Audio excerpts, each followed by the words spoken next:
Chapter 8. Kevin laughed out loud. He clicked off his talkboy. His trick had worked. He stood up from his hiding place next to the bathroom sink. The 3 strings in his hand went slack. The strings that had been attached to the head and arms of Bongo the Clown. Kevin had propped him up in the shower, draped the strings over the top of the shower door, and moved the clown like a marionette.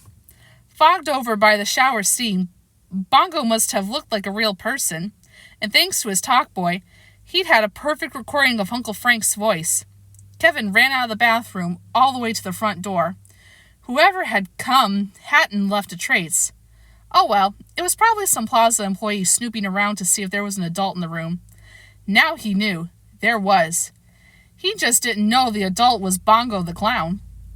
In a dreary roadside motel in Miami, the McCallisters unpacked. Outside, the motel sign hung lopsided in the rain, about to fall down. An old car sat up on the blocks, surrounded by dead palm trees on the muddy lawn. Mr. McCallister grumbled as he passed Uncle Frank on his way to the motel office. "Couldn't you do better than this?" Uncle Frank shrugged. "It didn't look this bad on our honeymoon." Gloomily, the other McCallisters unpacked in their rooms. They had all felt terrible the year before, when they'd left Kevin behind, but stranding him in an airport somehow seemed worse. Even if Buzz had stopped being his usual rowdy self. In his room, Buzz sat silent and slump-shouldered on a cheap motel chair. As he stared listlessly out of the window, his brother Jeff tried to talk to him. "Buzz?" Buzz didn't move. "What? You're really upset, huh?" That was an understatement. Jeff had never seen his brother so quiet. "Very," Buzz replied, his voice barely audible.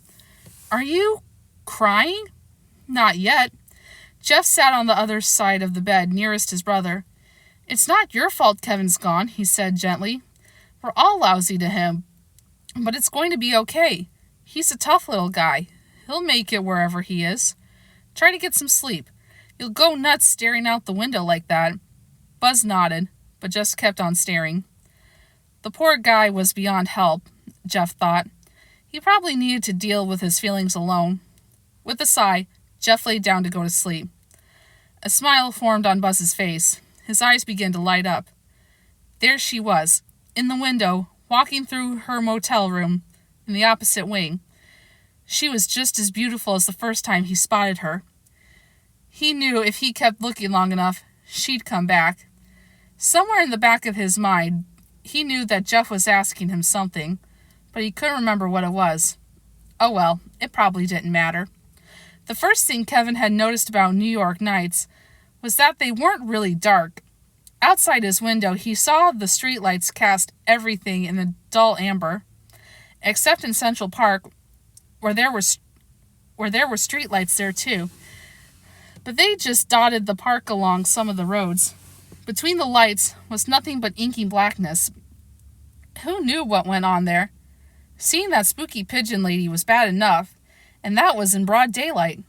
Kevin shuddered. You'd have to be insane to go in there at night, he thought. The plaza was definitely the place to be. As he settled back into bed, he caught a glimpse of his ice cream sundae bowl. It was empty except for a puddle of brown glop at the bottom. He had never tasted anything so good. Sinful, his mom would have called it, shaking her head. But she would have eaten one herself, no problem. And so would his dad. Kevin smiled at the thought of his parents. They would have loved it in New York.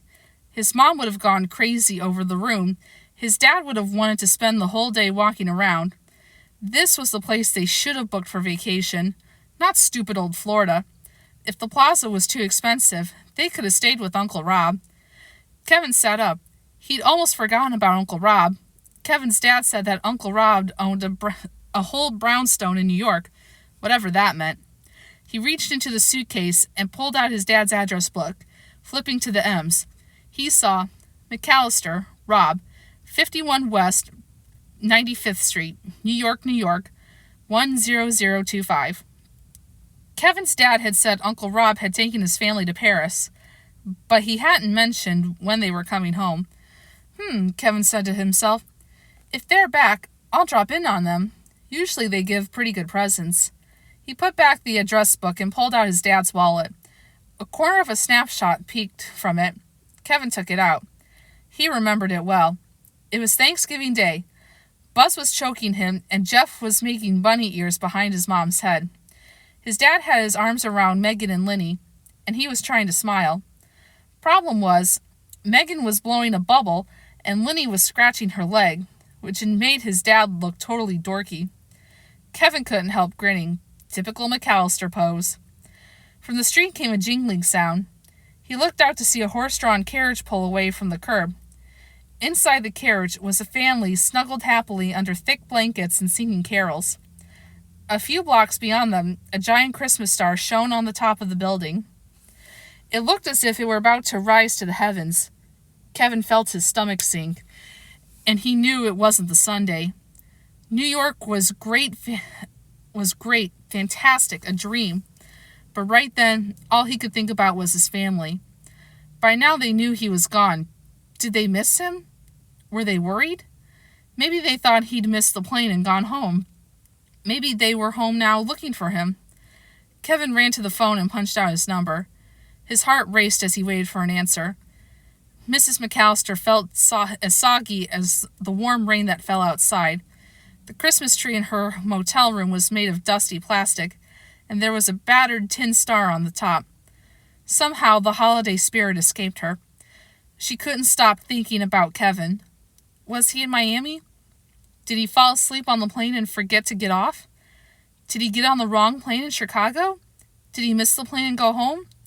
She sat up with a start. Of course! That was probably what happened. Shaking nervously, she dialed her home number. It rang once. Twice. At about the 10th time, she gave up hope and hung up. In the McCallister house, 2 lights blinked on their 4-line phone for a few moments. One of them went out when Mrs. McCallister hung up. The other went out too when Kevin McCallister put down the receiver at the Plaza Hotel. Please join me for the next chapter.